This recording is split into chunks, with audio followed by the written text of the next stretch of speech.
10 shkurt. Ngriuni luftoni për vendin tuaj. Protesta e 10 shkurtit do të tregoj forcën e forcave anti-Ram. Rama e urren Shqipërinë. Më shumë shpenzon kohë duke udhëtime, veshur si kluon, dhe guxon e thot miku im i çmuar për zyrtarin evropian, i cili ka dhënë dorëheqjen si kryeministër për skandale shumë herë më minore se të Ramës. Rama ka qenë si katundar ose qytetar privat në Rom, në Greqi dhe në Paris. Është sa 1 milionta e arritjeve të çdo shqiptari, i cili është arsimuar, ka prosperuar dhe ka paraqitur me dinjitet vendin e tij. Se si ka qenë privatisht në Paris, e ka thënë nana, shitës ikona është vjedhur. Me thonjë pa prerë. Dhe duke përfituar nga ndryshimet kushtetuese, nga krimi, nga oligarkët, po mban peng rotacionin në Shqipëri, ëndrrën për të futur në BE, edhe pse ai vetë e pengon me sjelljet e tij anti-shqiptare. Përse nuk tregon a ka ftesë apo jo për bordin e paqes në 19 shkurt? Bordi do të mlidhet te Instituti Donald Trump, dikur i quajtur Instituti Paqes. Mitsotakis ka filluar që të përdridhet duke dhënë shenja që edhe mund ta njohë bordin e paqes në qoftë se është vetëm për Palestinën dhe për Gazën. Por nuk ka sesi sepse bordi tek karta e tij duket qartë që është një organ paralel JKB-s. Amerikanët mund të ftojnë Begajn. Nuk po ndihet as presidentja fisnike e Kosovës. Janë 53 vende që kanë marrë ftesën, sipas medias amerikane, dhe do të fokusohet vetëm te Gaza. Fundraising do mbledhin miliona, miliarda dollar, shpreson Trump. Por Bashkimi Evropian, liderit e saj e kundërshtojnë. Do të mblidhen në një kështjell në Belgjik dhe Macron e thot qartë që duhet fillojnë prodhimet evropiane për të përballur me tajfunin e tregtisë kineze, por dhe qëndrimin anti-europian të Donald Trump. Ai thot që momenti që morë me Greenland, ose Groenland në Shqip, duhet vazhdoj. Macron ka mbështetje vetëm të 10 ose 12% votuesve francez. Dhe Trump e di që Macron është shumë i dobët. Rama nuk ishte tek ceremonia e lojrave olimpike. Ishte Begaj. A mos ka qenë si kusht që të mos i afrohej Gjidi Vance? Spekulim. Në 13 deri në 15 shkurt zhvillohet konferenca e sigurisë, ai që njohet si konferenca Minihut. Janë rreth 50 kryeministra, kryetar shtetesh dhe rreth 150 ministra mbrojtje dhe ministra të jashtëm të vendeve ndryshme të botës. Këtë radhë delegacioni amerikan do të drejtohet nga sekretari i shtetit Rubio. Nuk do të jetë Gjidi Vance, i cili me pushimet që po kalon në Milano ka bërë një vizitë në Armeni. Është hera parë që një zëvendës president amerikan, se president jo, viziton Armenin. Do të firmoset ose është firmosur një paqe me Azerbajxhanin, që në fakt ka kafshuar trojet me qindra vjeçare të Armenisë. Një luftë tjetër e mbyllur nga Trump. Europianët nuk do të toleronin më Gjidi Vance me diskursin e tij anti-europian, sharës dhe ofendues. Sekretari Rubio do të flasë për politikën e jashtme amerikane. Dhe europianët mendojnë që ai nuk do të ndërhyjë te punët e brendshme të Evropës. Në konferencën e Minihut, kryeministrat shqiptar kanë shkuar. Mbaj mend dikur Berishën ulur mbas Hillary Clintonit. Dhe është një veprimtari ku mblidhen.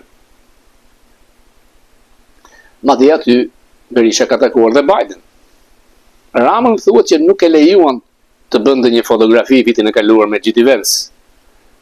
Ishte ai grup që nuk do të lejonte që Rama të zbriste në Davos.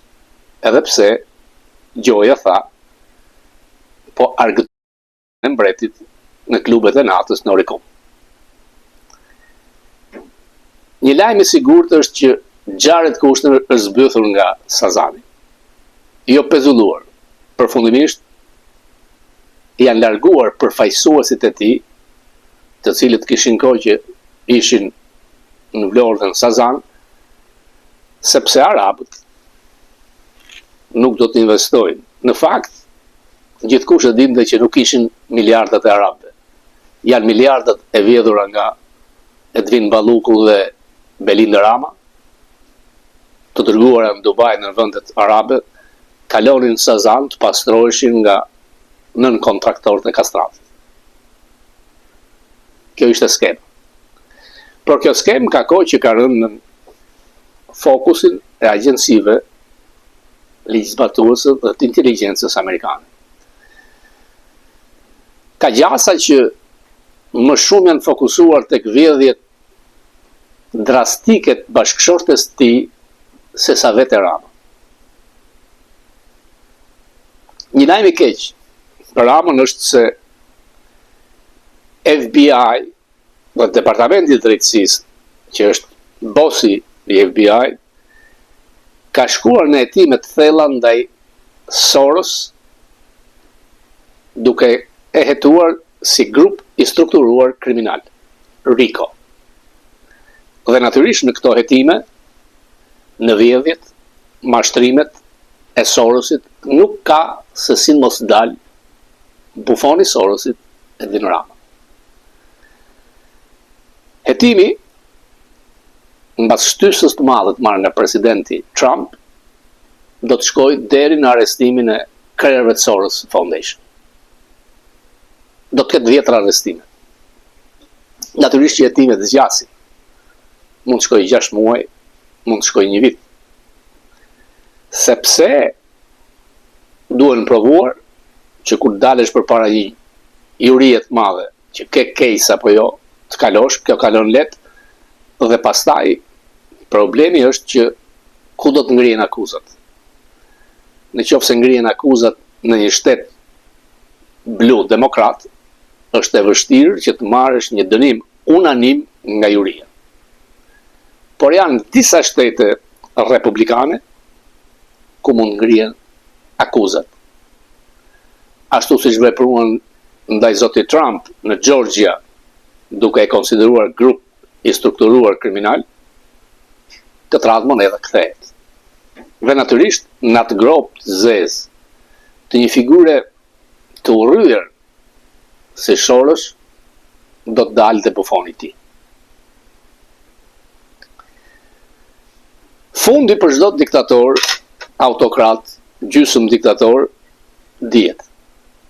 Fillon me mënyrën e lajthitur të folurit, sulmon gjithkënd, del haptas kundra aspiratave të kombit tënd, herë kalon me Kinën, herë nën kulisa me Vučić, trystni ndaj amerikanëve, tërheqje, lëpirje, një njeri që është rrethuar nga ignoranca e moskuptimit të çastit dhe korrupsionit masiv.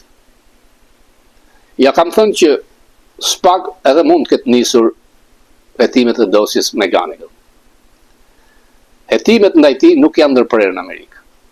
Do të ketë shtesë në dënimet e burgut.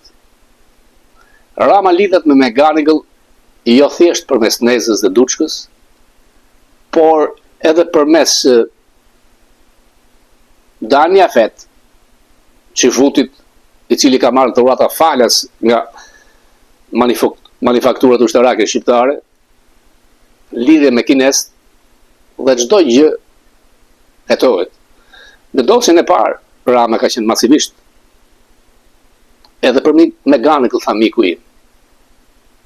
Është fjalë e çmuar mik të shqiptarët. Mund të njohësh një njeri, mund të takosh një nga pozicione që ke, nuk ka si të jetë mik. Aq më tepër që Rama njihet që nuk ka miq në Shqipëri. Është prishur me të gjithë miqtë e tij, që të shkollës, sportit. Ai ka thjesht marrëveshje makulturie vjetëse.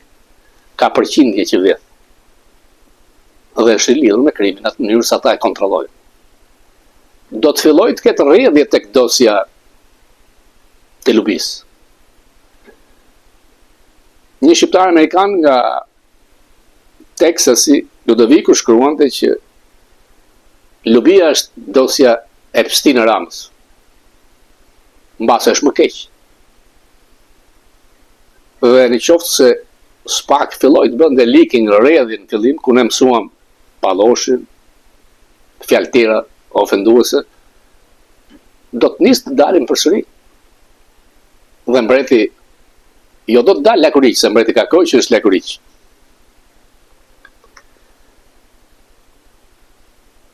Ja kam thënë disa herë që Shqipëria kërkon një republikë të re.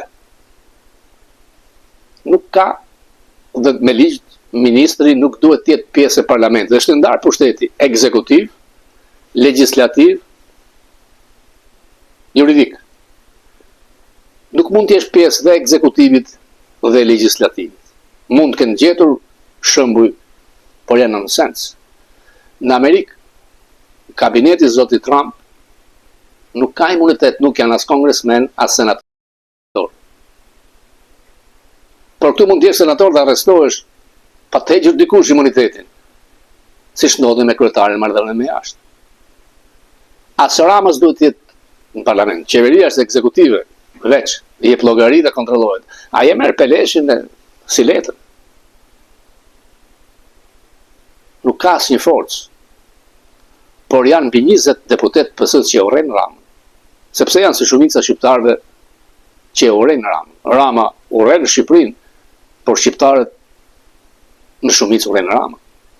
Këta e ndjen gjithkush nga ju që është atje, po dhe unë që vjej pit stop thjesht një javë, kudo? Sepse masa ka kaluar. Nuk shtyhet me batuta Karagjozi, me fasada dhe pas gjithë thelbësore, ku gjithkush që kërkon të jetojë me dinjitet nuk mundet, as mësuesi, as inxhinieri, as ushtaraku, as polici, as tregtari, as biznesmeni, ai sipërmarrësi, as katundari, fermeri, sepse ligjet janë xhunglis. Duhet të jesh pjesë e oligarkëve që vetëm emrin kanë, sepse aksioner i fshet gjithkundër Rama. Hotele në Florida, në Manhattan, restorante, supermarkata dhe $100 milion transferta nga AB Bank. Aty duhet të jetoj SPAK. Po dhe do të filloj që nga i $200.000 ose $250.000 veprimtari politike në Manhattan. Nuk është e vështirë. Partia Socialiste ka gjeneruar gjithmonë luftë brendshme. Me fika, me helme. Dhe Rama është një barë e madhe mbi ta. Një figurë që me dhunë hyrin politikën shqiptare, me pagesa, i korruptuar, jo thjesht se u mor nga Nano, por u mbështet nga klani Hoxha. Pikrisht për të vazhduar atë betejë të nisur nga paraardhësit e tij. Ndaj nuk është rastësi që është aq vllazëror me Vučić, që është aq lëpirës dhe barkas shtriu me Macron. Është në vijën e kryetarit partë partisë vet. E keqja nuk ikën me votë. Regjimet nuk përmbusën me votë. Rama ka ndërtuar një regjim vjetës zgjedhor që edhe Donald Trump kandidonte në Shqipëri nuk fitonte dot. Nuk kam bërë asnjëherë thirrje për dhunë, sepse dhuna në botë takon të majtës, dhe në Shqipëri është treguar siç ndodhi në 97-ën. E keqja ka vetëm një emër, që quhet Edil Rama, dhe ndaj të keqës duhet si të shkeq. Ato protestat realizuara, ato pamje me djegje, kanë ardhur dhe në media amerikane. Ky është efekti. Pra, prishja e statu quos do ta largojë Ramën. Amerikanët të treguan qasin duke pritur peleshin me shefin e shoferëve, Spiropalin me nën sekretaren, thuajse injorim total, dhe gafa e asaj që quhet makina e gafave, Spiropali, bërë një takim në Senat me një anti-Trump Slotkin e Michiganit, e cila doli haftës duke thënë mos zbatoni urdhrat e presidentit dhe ndaj saj do të ketë hetime. Por Bushati aq mund të realizonte. Kur je ministre e jashtme, takon kryetarin e marrëdhënieve me jashtë në Senat, kryetarin e marrëdhënieve me jashtë në Kongres. Bën një stop tek Washington Post, tek New York Times, Columbia University, Georgetown, por kur ti të kesh pak nivel, e jo me atë nivel ignorancë, vezulluese dhe mbase më e korruptuar se sa Lubia. Në qoftë se s'pak heton lidhjet me një oligark dhe transfertat në Kanada, edhe ajo lakuriq si mbreti del. Se fundit ata janë një bandë. Natyrisht që çdo gjë ka një fund. Shumë thonë që i dha oksigjen Ivanka dhe mund t'i hapi oksigjen nëse vjen te bordi i paqes. Unë nuk e blej këtë. Është thjesht posti i kryeministrit që respektohet në një vend i madh. Ndryshoni kryeministrin, dhe ai do të ftohet edhe në shtëpinë e bardhë. Te deklarata e pavarësisë amerikane ka një pasazh që është populli ka të drejtë të përmbys me armë një qeveri që bëhet despotike. Etrit e mëdhenj e kanë parashikuar, ndaj ka mbi 250 milionar në Amerikë dhe të rënda.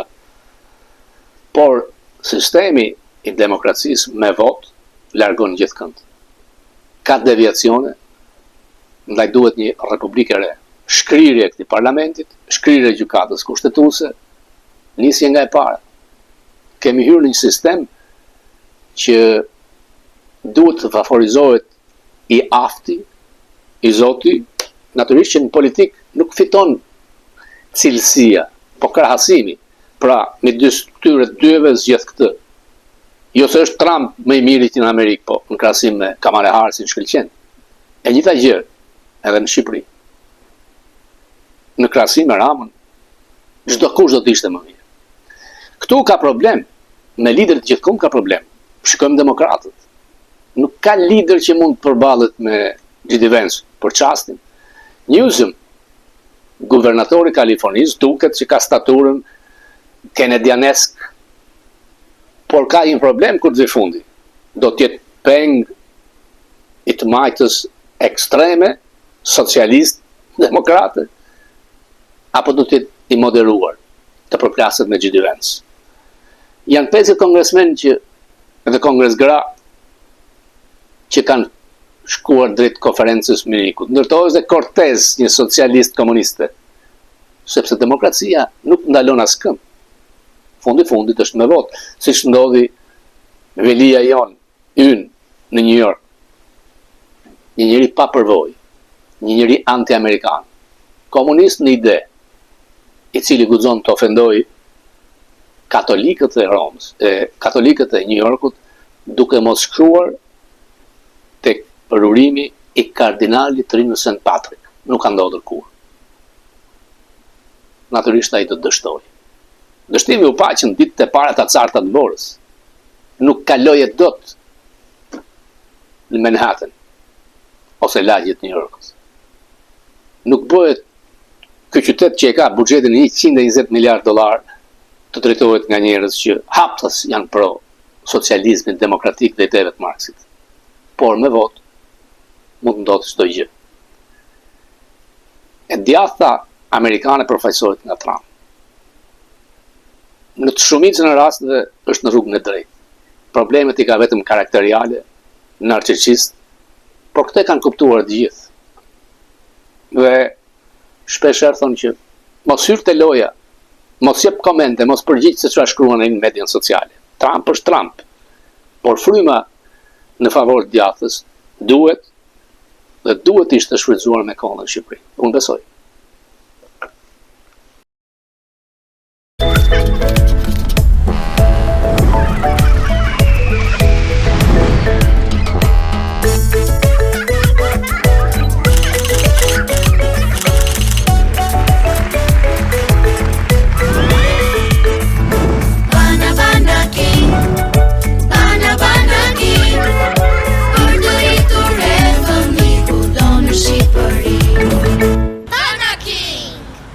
në Shqipëri.